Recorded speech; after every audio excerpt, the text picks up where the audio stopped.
ഇന്നലെ അരവിന്ദ് കേജ്രിവാളിനെ അറസ്റ്റ് ചെയ്തതിന് തൊട്ടു പിന്നാലെ ആം ആദ്മി പാർട്ടി അറിയിച്ചത് അരവിന്ദ് കേജ്രിവാൾ ജയിലിൽ കടന്നും ഭരിക്കുമെന്ന്. പക്ഷേ ആ മോഹം നടക്കാൻ യാതൊരു സാധ്യതയുമില്ല. ഇതുപോലെ ഒരു വീമ്പ് പറഞ്ഞ മുഖ്യമന്ത്രി നമുക്കുണ്ടായിരുന്നു ഈ രാജ്യത്തെ, ലാലു പ്രസാദ് യാദവ്.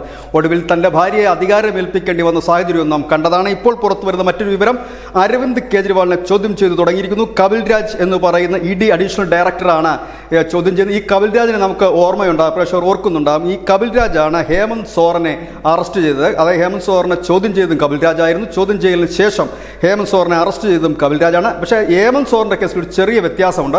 ഹേമന്ത് സോറിനെ കൊണ്ട് നേരെ രാജ്ഭവനിൽ പോവുകയും ഗവർണർക്ക് രാജി കൊടുപ്പിച്ച് അറസ്റ്റ് ചെയ്യുകയായിരുന്നെങ്കിൽ ഇത് രാജി കൊടുക്കാനോ EDയുടെ സമൻസിൽ ഹാജരാകാനോ തയ്യാറായിരുന്ന മുഖ്യമന്ത്രിയെ അറസ്റ്റ് ചെയ്യുക അല്ലാതെ വേറെ പോംവഴി EDക്ക് ഇല്ലായിരുന്നു. ഏതായാലും ഇപ്പോൾ കേന്ദ്രം ഒരു നിയമ നടപടികൾക്ക് വേണ്ടിയുള്ള ഒരു ഒരുക്കങ്ങൾ തുടങ്ങിക്കഴിഞ്ഞിരിക്കുന്നു. നിയമോപദേശം തേടിയിരിക്കുന്നു. ലഫ്റ്റനന്റ് ഗവർണർക്ക് ഈ കേജ്രിവാളിനെ പുറത്താക്കാൻ കഴിയുമോ എന്നുള്ള ഒരു നിയമ ഉപദേശം തേടിയിരിക്കുന്നു.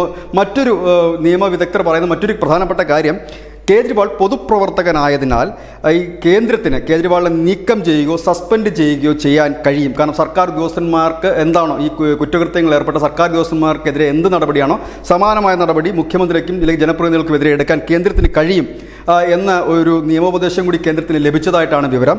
ഒപ്പം തന്നെ BJP ലഫ്റ്റനന്റ് ഗവർണറെ കണ്ട് ഈ കേജ്രിവാളിനെ രാജി എഴുതി വാങ്ങണം എന്നാവശ്യപ്പെടും, അല്ലെങ്കിൽ കേജ്രിവാളിനെ പുറത്താക്കണമെന്ന് ആവശ്യപ്പെടും എന്നാണ് അറിയാൻ കഴിയുന്നത്. ഒരുപക്ഷെ ദില്ലി രാഷ്ട്രപതി ഭരണത്തിലേക്ക് പോകാനുള്ള സാധ്യതകൾ ഏറെയാണ്.